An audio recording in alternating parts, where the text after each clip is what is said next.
This is Pastor Faster, my new 5-minute bite-sized pick-me-up podcast for your mind, body, and spirit. Let's go. Time is of the essence. This is take 3, by the way. My first take, I went too long. My second take, I crammed it all in there, but I had to talk like the Micro Machines guy. So this is take 3. I'm going to try and do this in 5 minutes, a meaningful podcast for your week that you're not having a headache listening to me. So here it is. We're going to warm up with a segment I like to call "What's Up with Hat." The hat of the week is my Gopher hat that I got at my only one and only Gopher football game I've ever been to. They gave out free hats, so it's pretty cool. So that's the hat. My kids and I wrote a bunch of slips and we dropped it in the hat. I'm gonna pull one out and just pull something out, improv a topic just to kind of get warmed up. So Snowflake, that is the one that's on a green slip. So it was from one of my kids. Snowflake is our first family pet. It's a starter pet. Snowflake is a gerbil, and Snowflake is pretty rambunctious and constantly chewing on stuff and running around and on his wheel. I have to put vegetable oil on the wheel to keep it from being squeaky because somehow whenever my wife and I are trying to watch something, Snowflake is going nuts on that wheel or trying to break out or whatever, and it's really hard to pay attention. So there's your warm up. Another thing I could do to warm up, which I'm just gonna give you just a little tiny bite, is news of the weird, wondrous, or whatever else I want to tell you.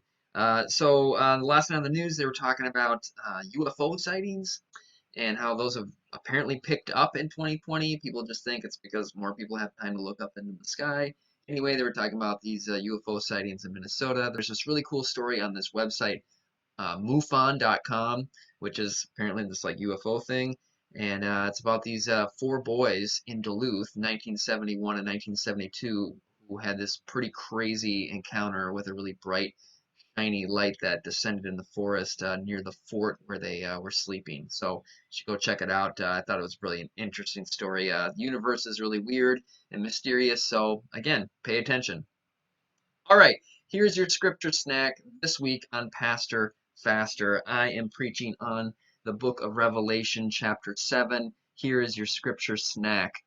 For this reason they are before the throne of God and worship him day and night within his temple. And the one who is seated on the throne will shelter them. They will hunger no more and thirst no more. The sun will not strike them, nor any scorching heat. The Lamb at the center of the throne will be their shepherd, and he will guide them to the springs of the water of life, and God will wipe away every tear from their eyes.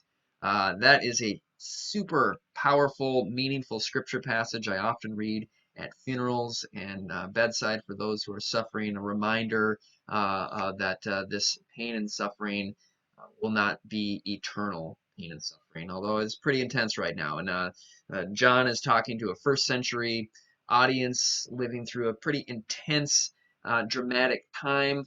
Hey, I thought we're living through a pretty intense, dramatic time in 2020. How can these words speak to us in our reality here and now in this pandemic?